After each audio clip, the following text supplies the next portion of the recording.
my student involvement secured me a recommendation letter from someone I would not have gotten one from otherwise.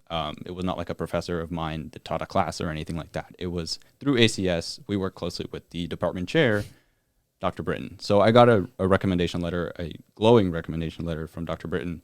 And had I not been involved through the American Chemical Society for 3 years, I wouldn't have gotten that. I would maybe not even have met him.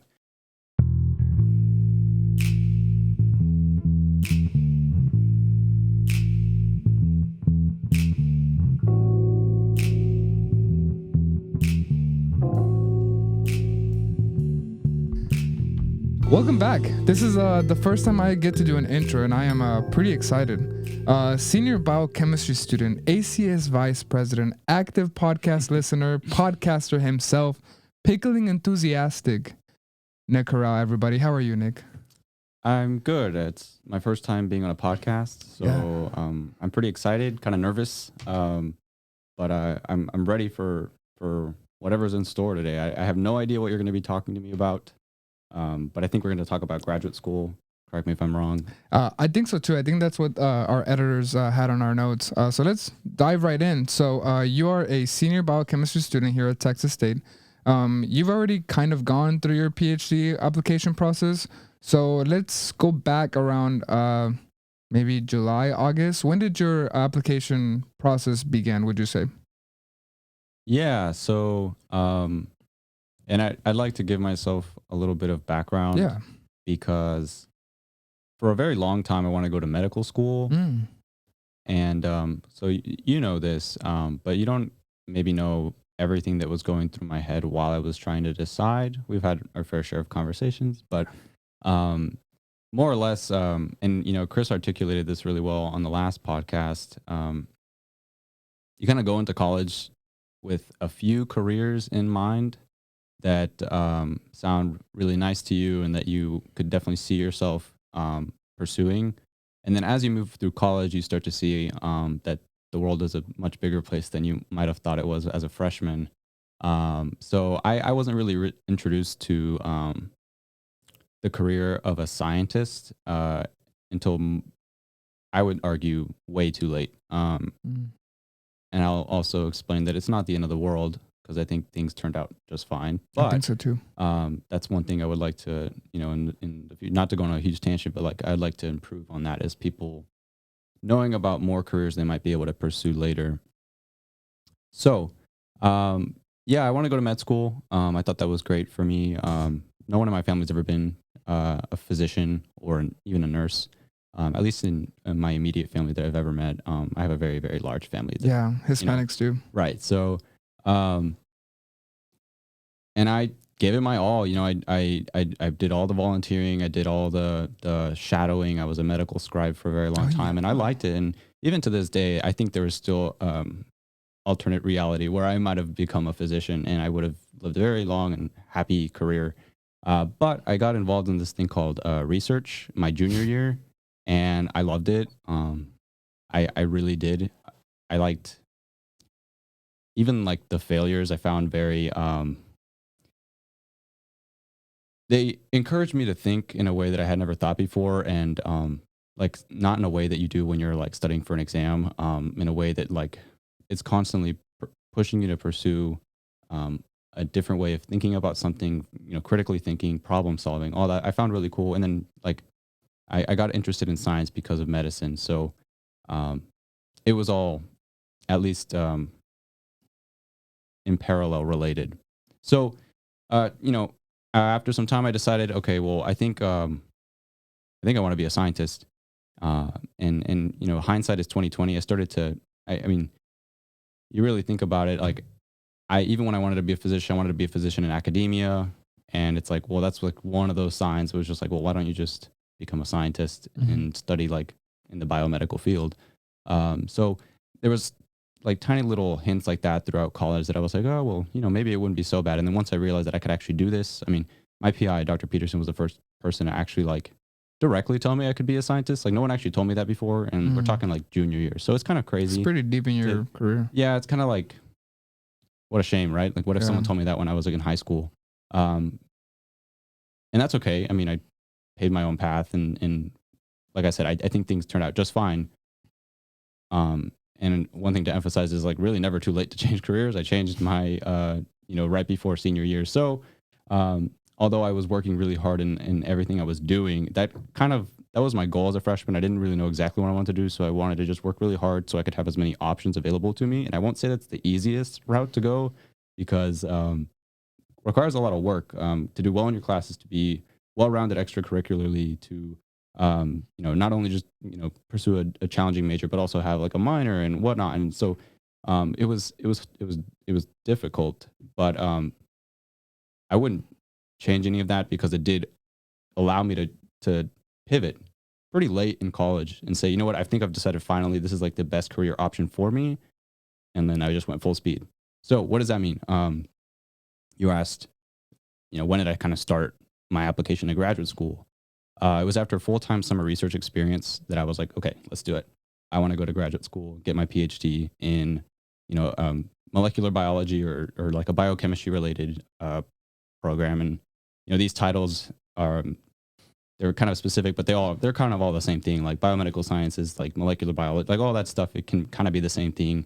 And I can kind of get into the nuance of that later. But ultimately I said, okay, let's apply to PhD programs.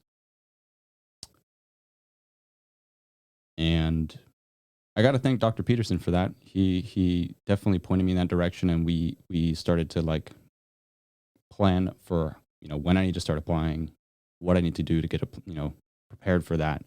And I think the first thing, and this was actually something he was encouraging me to do before I decided to even go to graduate school, which was apply to a fellowship, which is the National Science Foundation Graduate Research Fellowship. And this is a huge fellowship that's available to, and we touched on this in the podcast with Chris, huge podcast available to, huge fellowship available to all senior undergraduates and first or second year graduate students. So you get 2 tries to apply to this fellowship, and essentially it just, pays for your graduate education. And it's like the reason that's important is just because that means that your principal investigator in graduate school doesn't have to pay for you. Someone external from the institution does. And that's great. And, whether or not I got it, I get it. I don't know yet. But you don't know yet? No, I found out in April. Oh. So I applied to that. And the reason I'm bringing all that up is because it was a great experience, both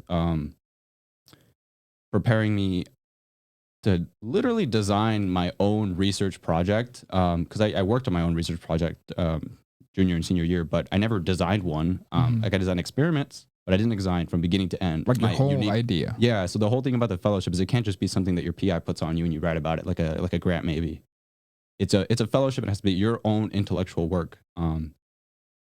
So that in and of itself was a lot of work, and it was hard, but it was like super rewarding. And that was one of those other hints. It was like, oh, actually, I think I could do this thing called, science, and like I could write for grants. I like writing for research, doing experiments and all that. In addition to the actual in lab work. So that was one of those hints. It was like, okay, you can do this. You should do this. In addition to writing for my own research project, designing my own research project for graduate school, which is not binding, by the way. Even if I get this, I don't have to do that. It's more just to see like how well you can actually prepare for or propose a research project. Mm-hmm. I also had to almost like propose myself as a student for graduate school. Like I had to write a personal statement that was like 3 pages, which is actually really long, longer than most graduate school applications. And it's basically my life story, what I probably just said in the last 5 minutes, but much better articulated and easier to follow along with. In addition to that statement, there was also a CV and all that other stuff. So that was really important in preparing me for applying to graduate school, because the deadline for that was actually earlier than the deadline for graduate school applications. It was in October. Deadline for graduate school applications are typically in December 1st. And so just to preface, I'm saying graduate school. My experience has been applying to PhD programs. So there are also master's degrees, and that's also considered going to graduate school. So if I make that mistake, I apologize. But yes, so December 1st are typically the deadline to apply for a PhD program. I think master's programs have deadlines in the spring. So yes, NSF GRFP Graduate Research Fellowship Program was super helpful in preparing me for my application to grad school, but there was a lot of work that went into that application that lasted many years before. I mean, my preparation for graduate school, even though I wasn't initially planning on going to graduate school, started much earlier. Yeah. So that's kind of like why we're doing this podcast today, why we're talking about applying to graduate school, is in combination with the conversation with Chris. We did touch on it a little bit. And then last week, 2 weeks ago, no, last week, me and Chris gave like a pretty simple presentation to our research lab at our lab meeting. Just like 10 things to do before going to graduate school. It was a good idea. Dr. Peterson wanted us to do it because there's a few members in our lab that they're like the next generation, if you will. And they're considering either going to some sort of professional school, or a few are actually thinking about going to graduate school as well. So we drafted this quick PowerPoint presentation. While all this information is still kind of fresh in our mind, we talked maybe like half hour or so and put together what we thought were like, I don't even know if it was exactly 10, but it was about 10 things that you should do before applying to graduate school. And it was great. With the exception of one thing, there were like 2 people, maybe 3, that would actually benefit from that presentation in the Zoom meeting, because it was just our lab. Yeah. So I figured, hey, I have this podcast. Maybe I should, on behalf of me and Chris, tell it to the broader Texas State chemistry, biochemistry community that might be interested in potentially going to graduate school. And I want to preface, before I go into these 10 things to do before graduate school, that this is not a exhaustive list. It is kind of like the big main points. And the other thing I want to emphasize is that I don't per se want to give a lot of advice. I'm merely just kind of sharing my experience, because there are different paths that you can take to getting into graduate school. I think I took a very, again, with the exception of wanting to go to medical school for 3 years, I think I took a pretty traditional route in like what you should do to prepare yourself.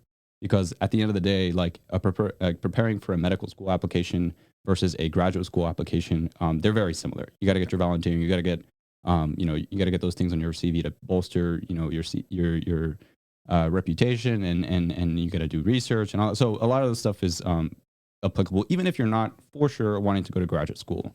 I mean, if there's anything I should like say again, is that it's okay if you're not sure.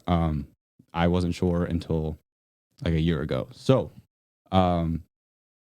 actually less than a year ago. So if you're not absolutely sure, I would maybe still listen, because you could probably benefit from this, even if you want to listen to how to prepare for a medical school application or a graduate school application. I think there's a lot of takeaways that you can get from both. So what is the first thing that you should do, or one of the first things that I definitely put a priority on taking care of, involving yourself in before you apply to a graduate school program? I think you need to get involved. And that's very broad, because we didn't want to make the slides longer than like 10 slides. So get involved. What does that mean? That means research, look for internship experiences, get a job, involve yourself in co-curricular, extracurricular organizations. And within that, there's volunteering. That's a ton of stuff. And all of that is really important, because it supplements the stuff that you learn in your class. When I say get a job, everyone's got to make money, and like there are some jobs that pay really well, and that's important. But there's also really rewarding jobs that you can do at your institution that can perhaps provide you with more meaningful work, even if they do pay less. Those jobs, for example, you could be a private tutor, a tutor with some sort of organization like the Student Learning Assistance Center. You could be an IATA. And I think I'm missing a big one, but maybe not. academic related jobs. Those are important. Those will really help you when it comes to finding mentors and whatnot, which could either be your boss or networking with other students because you're constantly interacting with students, and that can be really good too. Um, I mentioned research, and I'll talk a little bit more about research later. Extracurricular organizations. It's really important to be a part of these organizations, again, because of that network that you immediately involve yourself in. You get to find meaning in this really hard thing that we go through called college, which could be made much easier if you, I guess, form those relationships with people and have this supportive group that can kind of propel you forward. So, especially like freshman and sophomore year, getting involved is super, super important. And there's plenty of like really good organizations at Texas State. And I will say, when it comes to graduate school, being a part of these organizations that are like national is also really cool because they recognize those immediately. So if you're like the student chapter of, and both of us are leaders in the American Chemical Society, that's a well, nationally renowned organization. So a student chapter of that, everyone knows what that is. Everyone knows what ACS is about. That's a great organization that you can become a part of and do chemistry or graduate school, professional school related volunteering, networking, professional stuff. That's all good. Great way to get your foot in the door to maybe someone's research lab one day and whatnot. And now at Texas State, just briefly want to plug these. There's like these new research related organizations. We talked last semester with Dr. Betancourt, PREM, Partnership for Research and Engineering and Material Science. I'm pretty sure. I'm not too sure. And now there's like a new one called URISE, and URISE is also a pretty national thing. It's undergraduate research. Oh, I gotta remember these acronyms. URISE. It's undergraduate research program that really helps streamline people into graduate school and graduate school and the careers that follow graduate school. So we will be having the director of URISE at Texas State in the future to talk more about that in a way that I could not. All that is to say, getting involved in extracurricular organizations has benefited me a lot. I would certainly at least give it a try. The people that I've met throughout my journey in college through ACS, or another good one is like Medical Explorers, have really shaped the person or the student that I am today. And I absolutely would recommend any person, if they were to ask me something to do in preparation for grad school, it would be that. To give you a break, maybe take a sip of water. I also think it's very important with these applications because with any application process, I guess in this case we're talking about PhD school, graduate school, all that stuff. Whoever's reading your application only knows you through an application, right? Like they don't have anything else to basically make a person out of you. So it's really important what you put in that application. What I mean is that everybody or most people can get good grades. Everybody can get a 3 or a 3.5 or a 4.0 GPA. But it's what does this person do outside of a textbook? Because everybody can do a calculation. Everybody can read a book and then take a test on it and, do fairly well. But it's those extracurricular activities, I think personally, that separate somebody who's I'm going to do this and tunnel vision myself into this field with somebody who's basically more open into, I'm going to be part of the American Chemical Society so that I can then go volunteer at an elementary school. And then, it just kind of makes a snowball effect of making you an outstanding student among other, good students. And I think that's one way that you can differentiate yourself. And it's basically getting involved with many different organizations. And whenever there's a pool of applicants, the first thing would be like, okay, who has a good GPA? 3.5, 3.5. Okay. But this person is involved in these extracurricular activities. This person is not. And I think that in itself may get you an interview. I think, if you put that you were part of, Medical Explorers and you did this workshop on, I think they did one that was like Stop the Bleed or something like that. like that in itself already kind of tells a little bit about the person and like what they're interested in. It may give you an interview, in my opinion. I don't know what you think about So that. there's two things I would add to what you said. In my last pitch for getting involved, one is an anecdote, and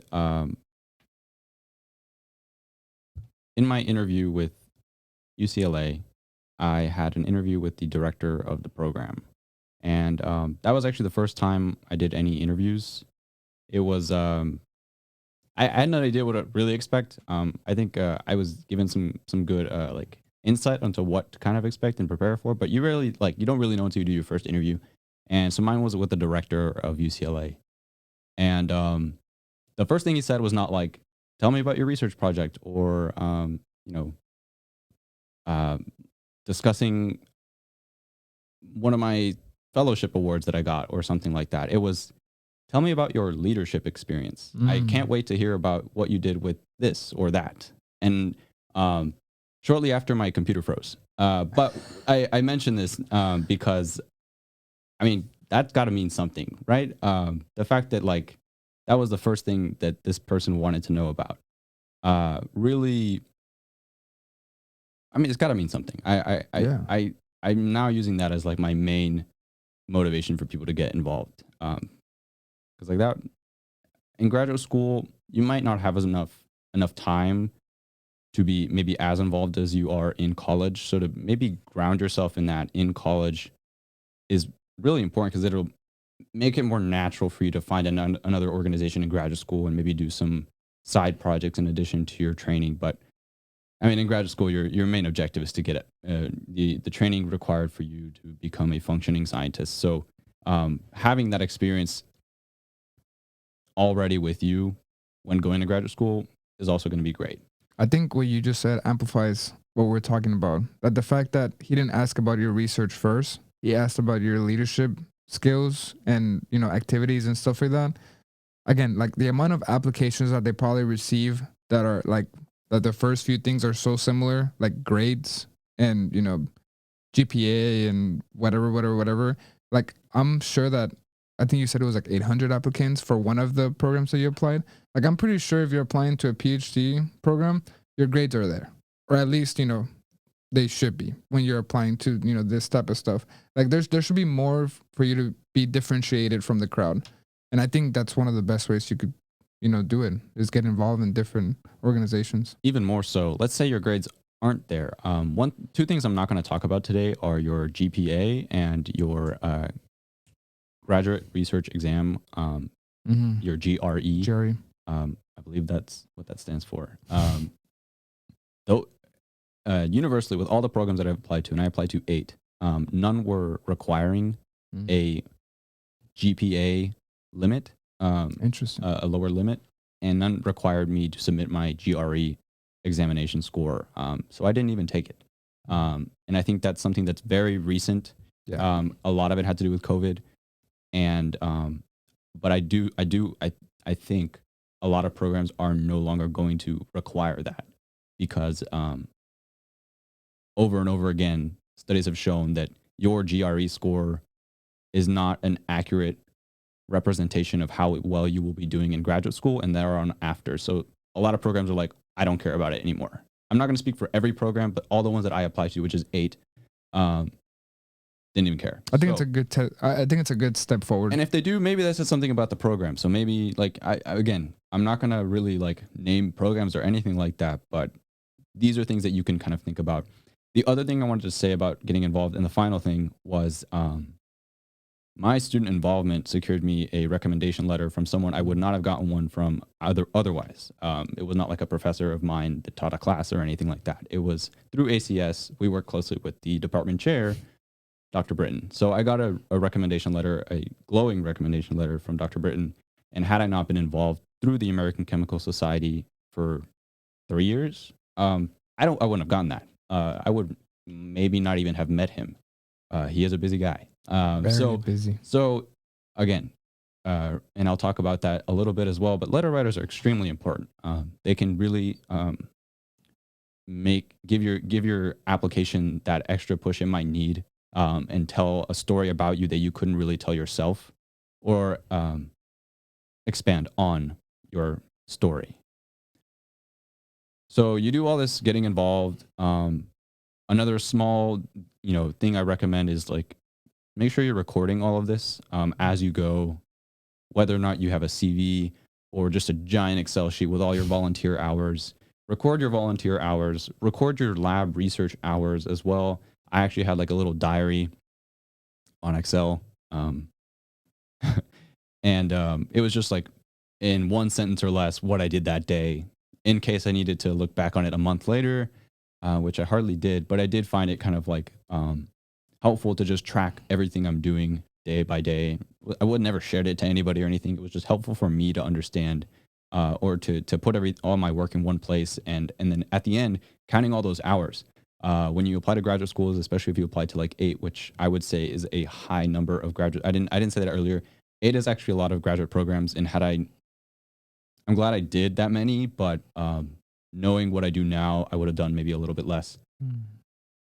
My point is, you have to put in those hours. Sometimes in some applications, they want to know how many hours you did for in my case, American Chemical Society versus how many hours I did for my time in Medical Explorers versus how many hours I did in research. So, and one more note on the research is how many part-time hours I did and how many full-time hours I did. What does that even mean?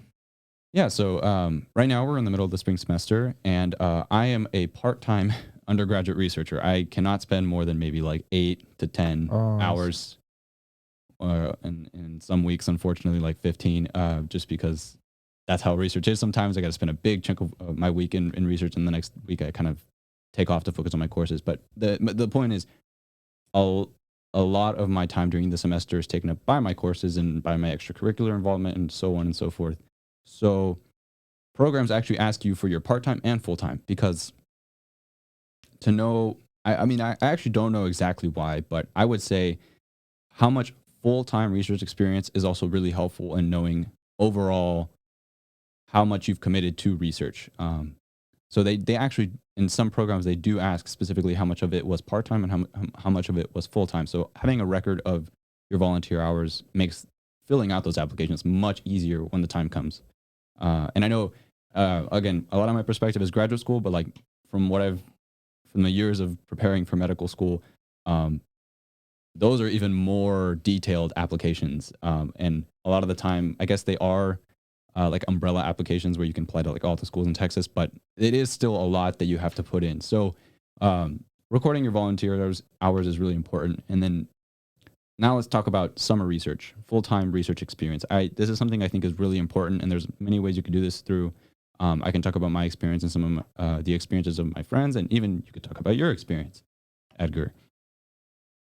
Full-time research experience allows you to spend, a 9 to 5, more or less, time in your research lab. Focus only on or at least primarily on your research project, and fine tuning those research skills that you've been working on during the semester. Or even what I recommend to a lot of people is maybe starting research in the summer, because then you learn all these skills during the summer. Hopefully, you're doing it through a program like an REU, a research experience for undergraduates, where they pay you, they give you a stipend to work on research. And that's great because then you don't have to think about, working or anything like that. Having that full-time research experience really allows you to see, okay, if I'm going to choose this as a career, is this something I am enjoying, so on and so forth. And if you've never done research before, starting in the summer, whether or not it's with an RU or maybe you just have a private arrangement with your principal investigator like I did, then you come into the fall semester and you have all these cool skills, and it's much easier to then work efficiently part-time during the semester. So you have these courses going on, your mornings are taken up with lectures. You're much able to, I would say, much more comfortable in the lab scheduling things. A lot of being a researcher is organizing your time. I was going to say time management. Time management. So having that down during the summer would be like super, like if I could go back, that's something I would do. I started research in the fall. So I had to kind of figure out the time management and stuff during the fall semester. Fortunately, I didn't have that many credits, but had I done it during the summer, that would have been great. Um, Unfortunately, that year, nobody was in their research labs. That was summer 2020. So in addition to the summer research, a lot of programs, they also let you like present your work at conferences or symposiums. Uh, I know for the last few years, the summer undergraduate research experience, sure program, which is no longer active, they would have like a symposium at the end of the summer. So no matter what you did, you could make a poster, present it. It's not like a huge thing or anything, but Great it is experience. yeah, it's a great like initial. Hey, this is what it means to present your research. You have to work on your elevator pitch. You have to work on your communication skills. Talking for long periods of time without a glass of water. I feel like I'm a pro at this now. Um, all pretty important skills, and of course, look great on your CV. So, in addition to summer research and getting involved, you now have kind of, if you want to think about it chronologically in the way that I'm talking, you've started to accrue a lot of stuff that can go on your CV. Um, your CV is extremely important. Curriculum vitae, that's what CV stands for. And I keep saying CV, CV, CV because I've over the time realized that a resume isn't quite as helpful, especially if you want to go into a career like graduate school. People, most professors, most people in graduate school, they actually do a CV. So what's the difference? A resume is typically tailored to whatever you are applying for, interviewing for, so on. I mean, whether it's a job, resumes are like a page. Shouldn't really be much more than a page. If it is, then maybe you should just submit a CV if you can. Um, CVs is everything that you've ever done. It should be a long, multiple pages of your education, your extracurricular involvement, your research experience, your awards. I mean, everything you could fit.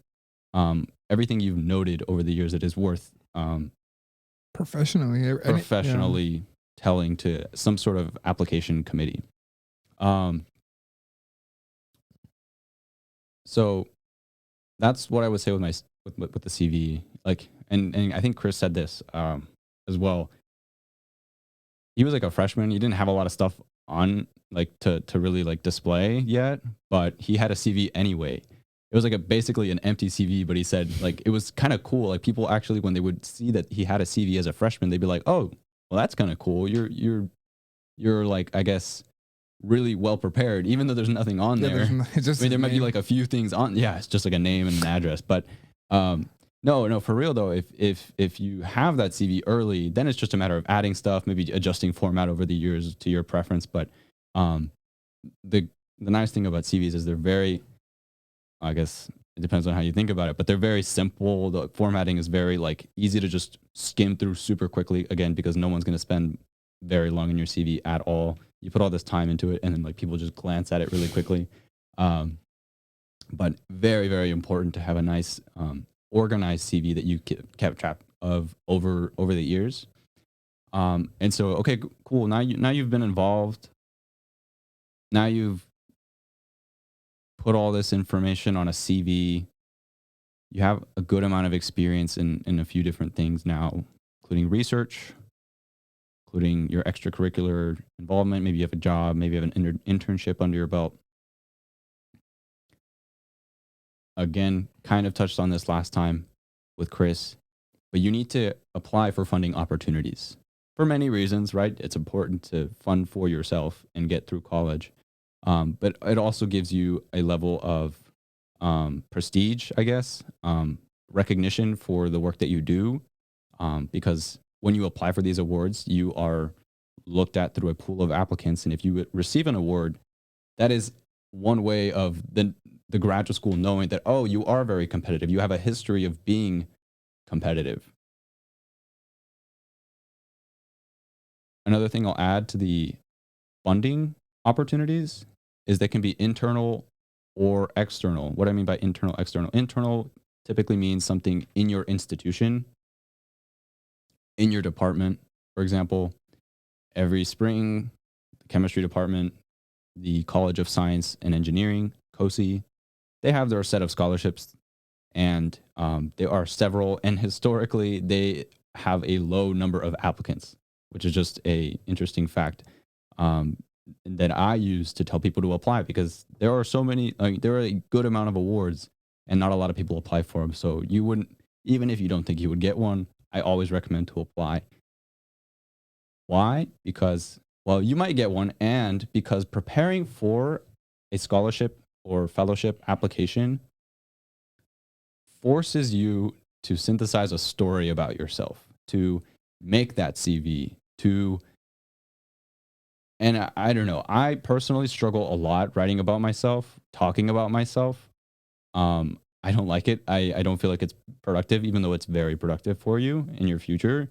Um, it's something you have to really work at. You can't just like, it has to be a very well topically written story about yourself that gets somebody interested. And it's really like a research proposal, but for yourself. You're proposing yourself? That's how I've kind of thought about it. Like your personal statement, if you will, is really like a proposal like, hey, this is what I'm proposing myself to you. What do you think? Am I competitive? Should I be admitted into your program? So just to summarize, applying for these funding opportunities, super, super helpful in getting that skill. It really is a skill of writing about yourself. Because why? Because when you apply to graduate school, you have to write a personal statement. And that is, I kind of alluded to it earlier.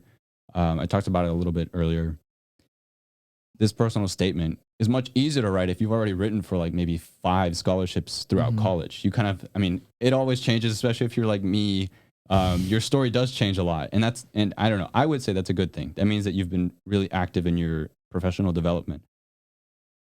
But then it becomes a little bit easier to write about yourself. When you're applying for funding opportunities, you typically need like 1, 2, maybe 3 recommendation letter writers. So having that as well, forcing yourself to like ask that professor that you did, well and in their class, could you write a recommendation letter, a strong recommendation letter for me? That's really good as well. That person, you can then maybe consider writing a graduate school or a graduate program recommendation letter for you. And so now I guess I wanted to talk about the personal statement for graduate school, specifically for graduate school. And this is like, if you're a sophomore, or even a junior, like don't really have to start thinking about this quite yet. So I'm not going to spend a lot of time on it. But the personal statement, a lot of people dread it. It's a lot of work. I wrote mine over a period of months, partly because I was preparing for this graduate research fellowship. All they really want to know is, why are you applying to graduate school? What have you done to prepare for graduate school? And then what do you want to do in graduate school? More or less, right? That's typically the outline of a personal statement. And because all of this ties in with each other, your personal statement should reflect everything in your CV. If it does not, don't include it.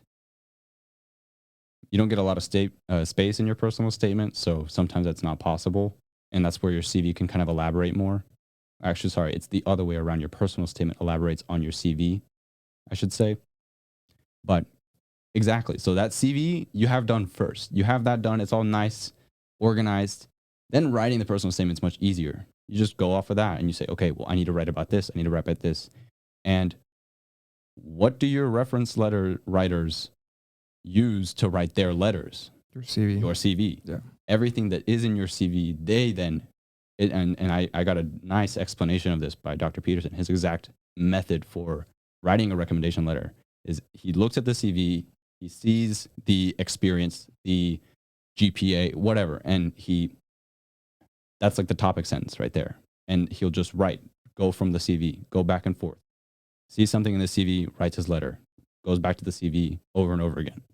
I think it's also a really good idea, and especially for graduate school applications, to have meetings with your recommenders about what you want what you want them to highlight in your recommendation letter or something like that. Because I know I'm trying to think like if I was writing a recommendation letter, obviously I'd want a CV to at least base some of my thinking off of.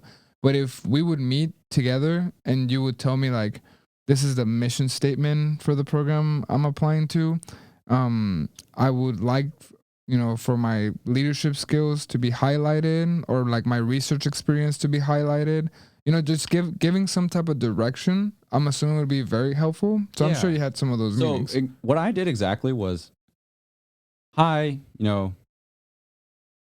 you've seen a lot over the years on my research experience, on my teaching experience as a supplemental instructor. I believe you know me well enough to write a strong recommendation letter for me. Could you please do this? Here's the deadline, blah, blah, blah. I tell them what they would be able to write well about, just to remind them, right? They write tons of these, tons. So in my, I guess, request for a letter in the email or in person, I say, hey, because of these reasons, I think you could write a good letter. And then I don't know. I never had like meetings with my recommendation letter writers of like what they should write. And really common advice, you'll hear it all the time, is like tell your recommendation letter writers early so they can prepare and all that. In my experience, like that, it's definitely the polite thing to do, and you should absolutely do it. But like I don't know, recommendation letter writers don't really start until like a week before the deadline anyway. But they have had your CV for a while. It's in their head. They know they have to do it. It's just like that's how it is. I mean, professors are extremely busy people. So yes, tell them early. It's really helpful in allowing them to be prepared to write you a strong recommendation. And everyone says, always say, can you write me a strong recommendation letter? Just because, and I don't know who said this, but I think it was Dr. Peterson. The best response you could get when asking for a recommendation letter is a strong recommendation letter is, no, I can't. Because at least they're being honest with you. You don't want to get a recommendation letter that is subpar or one that sounds very generic, that isn't very detailed, that doesn't really elaborate on anything that isn't already in your personal statement. So, yeah, I mean, that was like the best response you could get when you ask somebody. So it really doesn't hurt to ask. Almost every time I've asked for anything, not just graduate school, if I could get a strong recommendation letter or a reference, it's like an absolute yes. Like, yeah, of course, just let me know when the deadline is. Remind me, bug me. That's the typical response. That's also something that you should do. I won't like deviate that much from the conversation, but I feel like whenever I was asking for like reference letters, I would be like, I don't want to remind them again. Like I already sent that email. I don't want to send another one because I'm gonna sound like I'm annoying. But you like you said, like they more than likely write it a week before the deadline, and most professors do like being quote unquote annoyed to like remind them about it because they have like a million other things that they're also doing at the same time. So I'm pretty sure like just hey, just letting you know this Friday 5 p.m. that's the deadline. I remember doing that for like a couple of my professors. Yeah, I mean, I don't know, like if you think about it, if you think you're truly being annoying, I guess just empathize with the professor a bit. If you honestly are being annoying, I mean, how annoying could you really be? If it's just an email, it's an email. You know how like quickly it is to just like see an email in your inbox and then just go to the next one. Like, oh yeah, they're reminding me. Okay, moving forward. Like you're not going to be that. There's annoyed a like if button you're just sending, on Outlook. Yeah, if you're just saying a reminder, there is. Yeah, dude, I found that out like a week ago. Like, cause somebody liked an email. Like it said, so and so liked the email, and I was like, the what? more you know. I know, right? So yeah, you're really not going to be that annoying. More often than not, you're just a subtle reminder or polite, subtle reminder is more than enough, and it's very appreciated. So that's kind of all I wanted to say about the recommendation letter writers. Maybe one more thing, which is for graduate school, one of them has to be like your principal investigator that you worked with, at least the one that you worked with that you got your main research experience with. You might have worked with multiple. In that case, you would probably want to get one from each. In my case, my only real principal investigator was Dr. Peterson. So then you can kind of be strategic in the other ones that you want to choose. in my case, I really wanted to emphasize my American Chemical Society involvement. So Dr. Britton was a great choice. The third recommendation letter writer that I wanted to use was someone who knew me as a student, because Dr. Peterson doesn't know me as a student. He knows me as a researcher, an undergraduate researcher. He doesn't see my grades or anything, but he can tell. I mean, like, he doesn't able to talk about that as much. So I asked one of the professors I had in multiple classes, one that's seen a very long essay that I've written before, so they can know how I am as a writer. And then, of course, just like how well my performance was in their class. And that was Dr. Karen Lewis. And she was also able to see some of my extracurricular involvement and talk on that. So having a recommendation letter writer that can talk about different things in that story of yours is very nice to provide a very well-rounded, well-informed application for the application committee. So that'd be like the last thing I would say is like strategically picking those letter writers. You don't want to get like 3 professors who were just your teachers in a class, because they might write really nice letters, but it's like, okay, well, what about this like leadership experience that they had? Like they couldn't talk about that in their letter. So it's not like a deal breaker or anything. It's like not going to be what decides that you get into graduate school or not. Maybe it would. I mean, I don't think so, but that's something you should also maybe try to consider. And anything that you get involved with, maybe think about like, oh, this person could potentially write a letter for me one day. So start kind of eyeballing, seeing what kind of people who those people could be. One of the last few things I want to talk about is you want to talk to a lot of people. You want to talk to a lot of people. And what do I mean by that? What do I mean by that? In my case, I wanted to go to med school. And part of that was because I was involved in that world for a long time now, throughout college. I was talking to a lot of physicians, a lot of even like EMTs, paramedics, nurses. I was in those organizations. I was surrounded by that community. And I liked it. So, of course, like, yes, medical school, absolutely. But then I started getting involved in research, and I started talking to professors and getting their perspectives. And it's like, you don't get to hear about other careers if you're not talking to people from other careers, if you're not 100% sure in what you want to do. So all I'm saying is, if all you talk to is, physicians, you're more than likely going to become a physician if that's what you like. But so what I started to do is I started having conversations with physicians and professors. I started getting both sides of my interests. I started getting perspectives from both sides of my interests in order to give myself like a more unbiased pool of perspectives. Because and Dr. Peterson's been great about this, about not pushing me into my decisions, like allowing me to make my own decisions. And I just mentioned that because like he would never tell me like, oh, you got to apply for grad school, like, oh, you got to do this fellowship. So he didn't want to have too much of an influence, and I do appreciate that, even though I still ended up wanting to become a scientist. So I think that was a very good thing that he did. The worst thing is, I guess, choosing a career that you end up deciding later that you don't really want to be involved in. I think that could be really hard mentally and emotionally. So good on him. In addition to just talking to people in those careers, I talked a lot with people that were in the same boat as me. Again, Chris, we both applied at the same time. We both have a lot of similar classes. Even our applications sometimes had very similar parts of things. Both SIs, both lab Is. So we talked all the time about our applications, about our letters, about our application to the fellowship, because it was in part like that support system that I was talking about. And it was also just like having him to check me, and I check him on like one way of doing something, or fine tuning this part of your personal statement. Like, you need to be more direct when you say this. You need to stop rambling. You're wasting lines of text. That sort of stuff. Super helpful. Having that support group is also really important. So talking to a lot of people, getting those different perspectives, was very important to me. And when I did that, a lot of opportunities kind of presented themselves.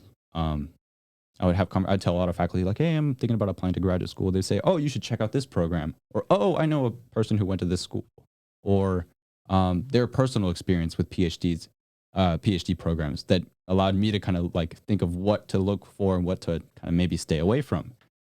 So getting that holistic perspective is super important. And whenever you tell a faculty member, especially at Texas State, like, because that's what I know, that you're interested in graduate school, they're so like, I guess, excited and happy to help you. Yeah. Because I mean, if you tell them you're going to medical school, awesome. But like, that's not what they did. Yeah. They don't have a lot of room to help you with that. Which is a drawback of going to medical school at Texas State, because there is no Texas State medical school. So that is one drawback, I would say. But yeah, like getting those perspectives from the faculty and like, oh yeah, you definitely like apply to this scholarship. Chris said like he found out about ACS scholars through one of his professors. So like, yeah, talk to as many people as you can. And keep in touch with them as well, because you never know. One day you might need a letter from them. So that's true. We're kind of like wrapping up just kind of like a whole overall application process. And you mentioned support group. And so this conversation, I'm relatively aware of the process because I will also be looking to do that in the future. But something I don't necessarily know at the moment, which is definitely going to affect some sort of way in my decision and like the things of the future, is family, like my own family, like my mom, my dad, my sister, family, that I guess you'd say like immediate family. And I don't know exactly how it is in your case, but in my case, nobody even close to a PhD. That, I guess you would say like that level of education or time in education. I think I may have a distant uncle that has a master's in something, but I mean distant. Like I don't communicate with that, part of the family. And I guess my question would be, whenever you decided, because I mean 3 years is, a chunk of time that you've probably been telling your family, oh yeah, med school, or like, oh yeah, physician, or oh there's this and that. So I guess like I wanted to at least for a little bit explore, how was telling your family that you're now gonna try and do graduate school and go for a doctorate, like how were they aware of like your interest in medical school to the point where they may be surprised that you now wanted to do graduate school? Or how did you maneuver through that? How was that? So maybe this is like my family has never really been very involved in my career choices and like what I ultimately decide to do. They're always very supportive. I want to underscore that, but just not where they come from. They don't understand a lot of it. And I will say my father, he is more involved in that, but at the same time, very hands off, kind of like Approach. kind of like how I like, a research environment. Very hands off, allows me to kind of figure it out for myself. So when I told him, it was just like, oh, that's pretty big. You seem excited about it. Congrats. And I'll get into this a little bit more later, but I guess part of my family is my partner.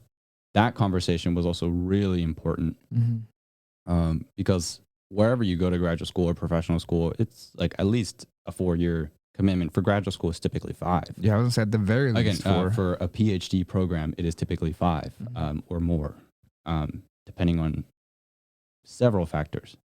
So, yeah, a lot of people, when you get into it, you have to think like, okay, what programs am I going to apply to? I applied to 8, and that's a lot.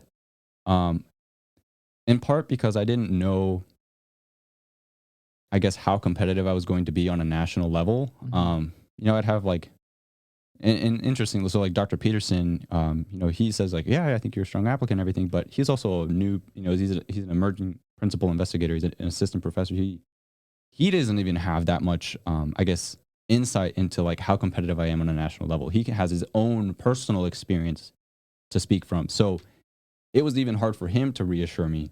So I would, but I did get like, yeah, you're going to get somewhere. You got this. Just very supportive, but you never know. Yeah. And so in my case, I was doing the strategy of applying to as many programs as I could without sacrificing the quality of my application. Because you could apply to 20 programs and there could be 20 terrible applications because you can spread yourself very thin. And I would say I would have had a slightly better application to some of my programs had I done maybe 7. Because 8 applications really pushed it at the end.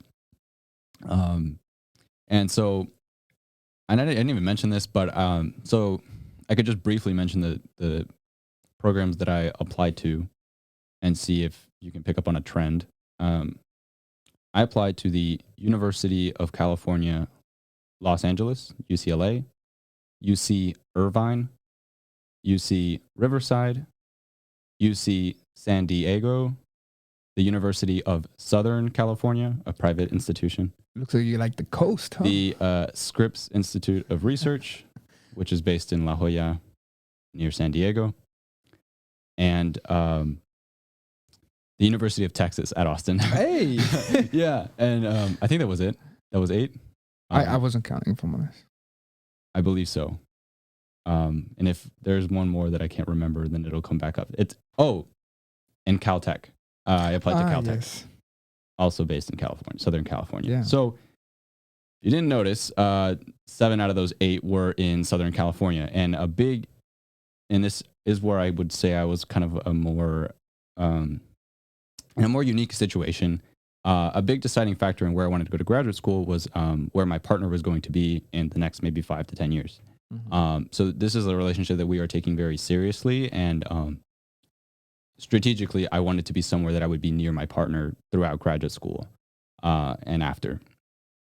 So that was very helpful in narrowing down the programs. Like, I mean, in a situation where I didn't have a partner, yeah, I would have applied to like maybe a school in the East Coast or something. Why not? There's great programs over there. For example, like Dr. Peterson went to Johns Hopkins. A recommendation letter from him, then applying to Johns Hopkins would be very nice. I mean, it would really help out. And for example, that's what Chris did. Yeah. So one of my main limiting factors for where I would go to graduate school was geography, being in the same general area. And then UT Austin, because not a safe school. I wouldn't say it was a safe school decision. It was actually where I told the graduate research fellowship that I was going, and just briefly, like, you have to tell them at least one graduate school that you are applying to. So I told them I was going to that one because it was strategically based on the project that I was pitching. It made sense. It was logical. The research that they were doing there would have complemented my proposal really well. But there was a low chance it was going to go to Austin. Mm-hmm. I just want to leave Texas too. I've grown up here all my life. So it's a good change. I mean, come on, go to the West Coast for graduate school. It sounds awesome. In a time where you're going to be very stressed, very overworked. The beach to know that the weather is going to be around 70 degrees year round is pretty outstanding. Southern California is where I decided I wanted to apply. I looked at the programs there. Again, I mentioned at the beginning, applying to biomedical sciences, molecular biology, So I guess the next level of deciding what programs is, again, in a unique situation where I didn't know exactly what I wanted to do when going to graduate school. And I think, funny enough, like a lot of people who say they do end up changing their mind in the first like few months or year of graduate school. So that is nothing to be concerned about, by the way. Not knowing exactly what you want to study for the rest of your life. Like, no one expects you to be completely sure, but they do expect you to have at least some sort of idea or direction, or like nothing that's binding, but something that like you've thought about and like a clear trajectory and that you in one you could take. Mm-hmm. But again, nothing like no one's gonna remember what you put in your personal statement as far as what you wanted to do. I think even after you get your PhD, like you may want to do something you could do else. Whatever you want. That's one of the beauties and what drew me to getting a PhD is like I can do whatever I want. So I applied to what's called like interdisciplinary, interdepartmental programs, or what's commonly called an umbrella program, which consists of a lot of different PhD programs that go in through the same kind of application pool. And typically in those programs, your first year, you're grouped with like a very large class. And then after that first year, and this is common among most PhD programs or master's programs too, I think, you then decide which lab you want to go into. And then that lab is also associated with some sort of like a home area, a sub program under that umbrella program. So I thought that was best because I'd only been in one research lab before, and I hadn't really seen a lot of other research labs, a little bit, but never like truly worked in one for a long time to really understand what other lab cultures could be like. So that flexibility, that interdepartmental structure, I thought was best for me. And a lot more programs are doing that these days. I do really agree with that, and I'm very appreciative of the flexibility I'm going to get. And that's another thing I would just like talk about is just like, I guess the more flexibility in a program, the better. I would say. You never want to be like bound to something. I I wouldn't say. I feel like having as much flexibility to pursue what you want to do your science with, who you want to do it with, is very valued. So I applied to a bunch of those.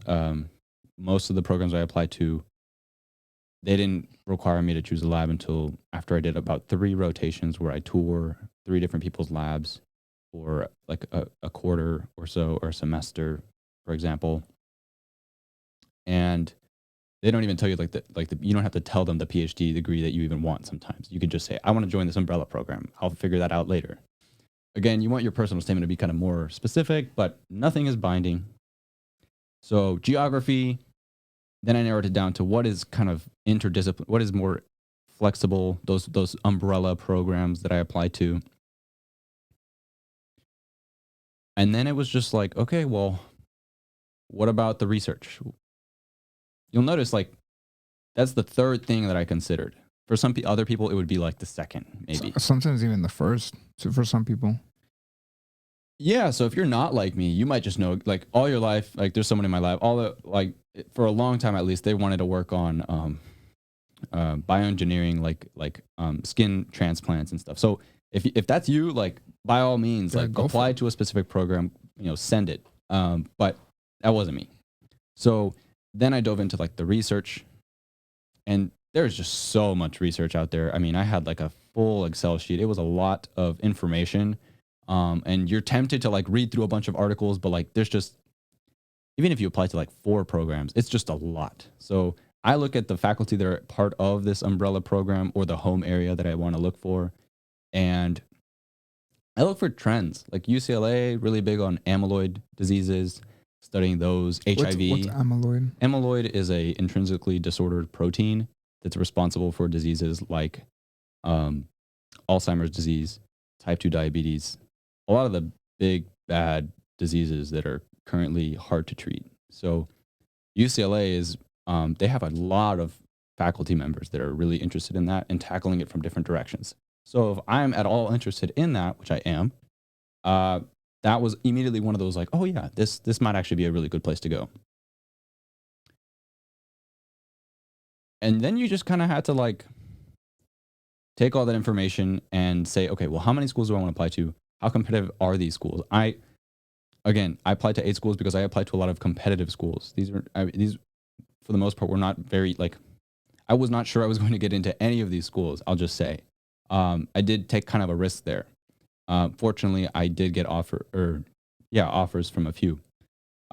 So Why was your approach that way? Like, why didn't you apply to a quote unquote safe school? that's a good question. That's a really good question. Maybe. So I think part of it was, if I really wanted to do this, I didn't want to just go to like a quote unquote safe school.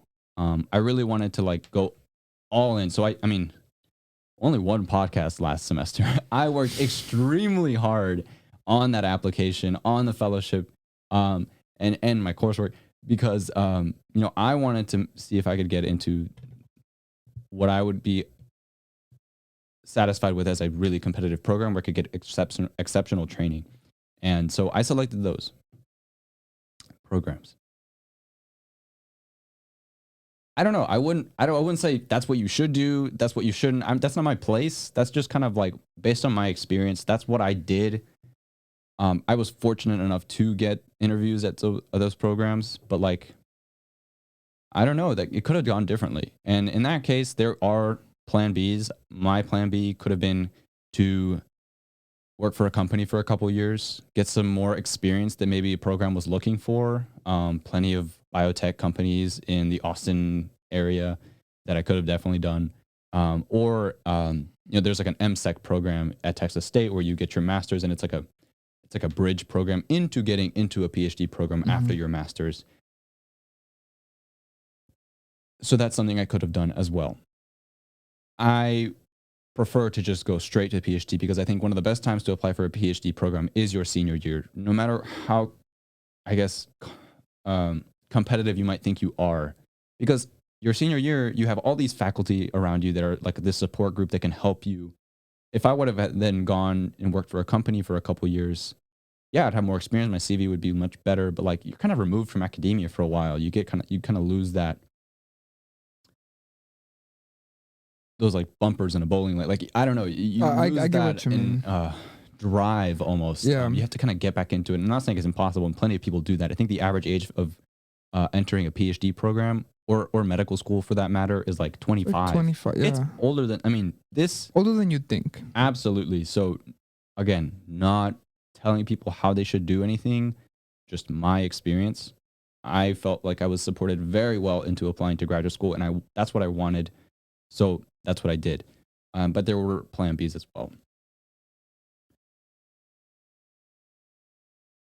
Yeah.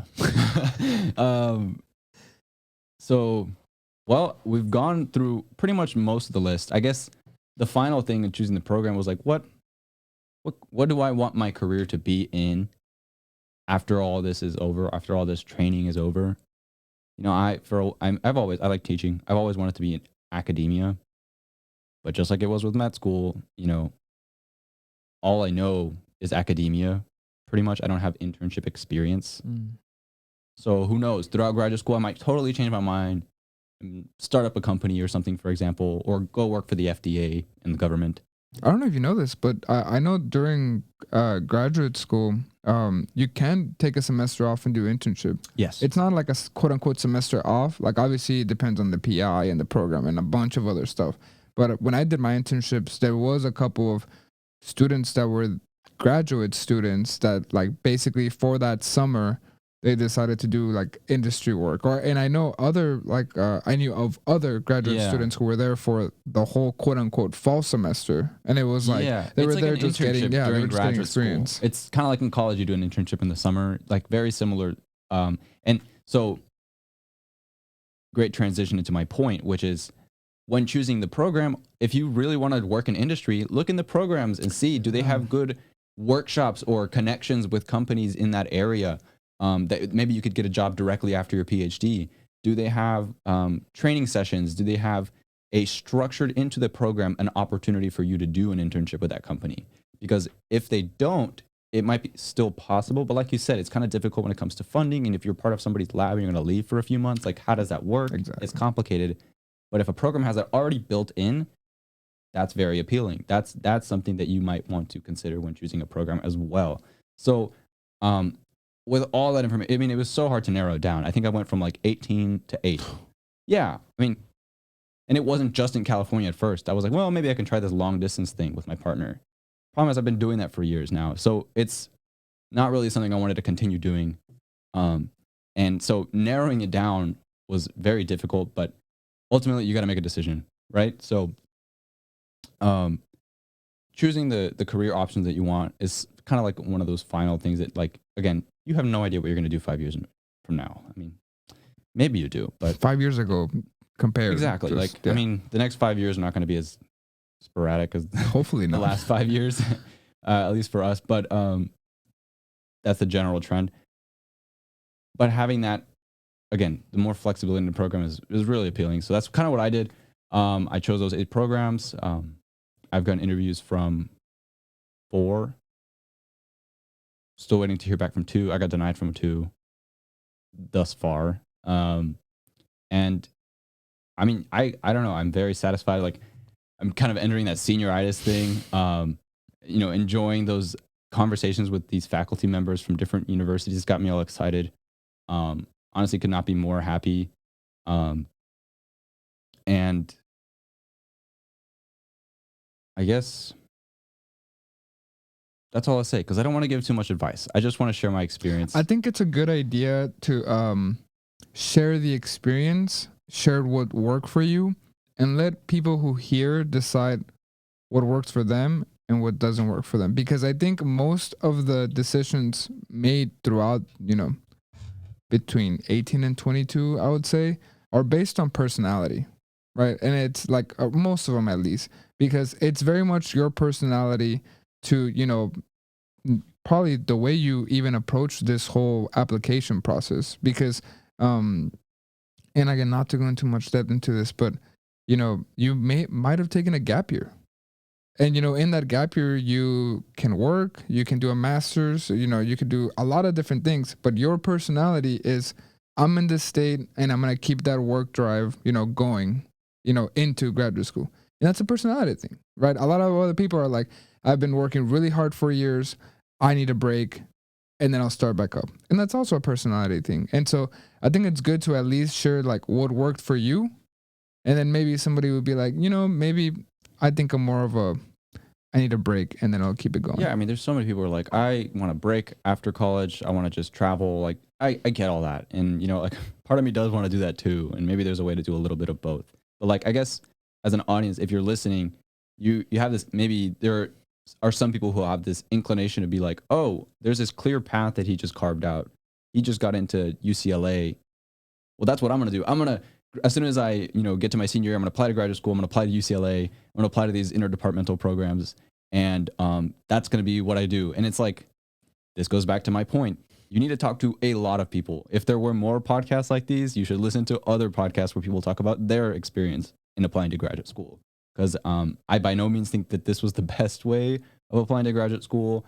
I don't even know if this was a good way. It worked for me. So that's all I can really say is talk to as many people as you can, and think for yourself. Don't allow me to like tell you how you should apply to graduate school, if that's even what you want. Just like Dr. Peterson didn't fully influence your decision. Exactly. I think that's basically what we're trying to do here is don't base your decisions off of what you're listening to right now. Just get the opinions, get the experiences, and then, you yourself try to make some decisions off of that. I think a good way to maybe wrap this up is if you could tell somebody who will be, I am that somebody, basically, who will be starting this process relatively soon. Let's just say probably in the summer, things will start, going along. Summer, yeah. Let's keep it non-academic. All right. Something that you will tell me, I'm about to start this process. Maybe a piece of advice or something to be cautious with. That's not like get your CV ready or like, because we've talked about that. I mean, more like the secret 11th thing to do before graduate school. Yes. What is bonus round?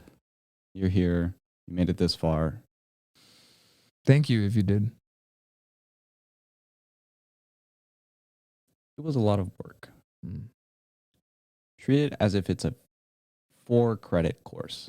Wow. Allow yourself that time every week. Sit down, spend time on it. You don't want to be rushed. As soon as the semester starts, start looking at programs. Don't dive, full speed, but like Chris said last time, kind of like over time, start ramping up, build on how many programs you're looking at and all that stuff, for a much more graceful finish line than what I did, which was a very steep kind of, and that has to do with procrastination. But having that kind of all planned out, you don't have to know very soon ahead, but just spend time on it. Show a lot of people your application. get a lot of perspectives. That'll do wonders for you and make for a much less stressful experience, because it is stressful. But you're also preparing yourself for something that's going to be a very long and meaningful but difficult career. So that's what I would say. Good. Well, that was it. I hope, right, whoever made it this far, that they at least got something out of this conversation. I definitely did. I'm glad we sat down and talked about this formally. We've had conversations like this at dinner or, every so often, but I'm glad we sat down, and I would say not even full detailed, because we can definitely, this could be I could definitely. go. I mean, if you want, we could go for another. I'm kind of hungry. I'm tired. But yeah, so much more. Yeah, thank you so much. Thanks everybody. Yeah, hopefully we'll get to see Dr. Coral.